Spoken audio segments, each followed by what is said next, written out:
اللہ تعالیٰ نے کیا ارشاد فرمایا، اے ایمان والو پورے کے پورے دین میں داخل ہو جاؤ، فی السلم کافہ، آدھا تیتر آدھا بٹیر نہیں بننا، پورے کے پورے جو اسلام میں داخل ہو جاؤ۔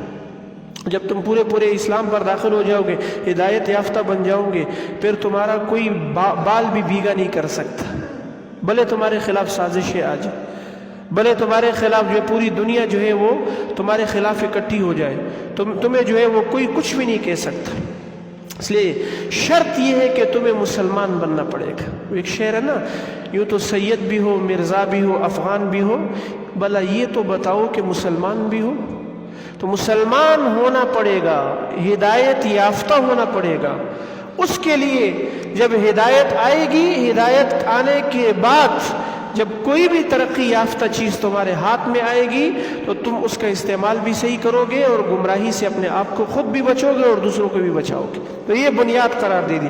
تو اس لیے حضرات محترم، اللہ تعالیٰ کو جو مطلوب ہے وہ کیا ہے؟ ہدایت یافتہ انسان۔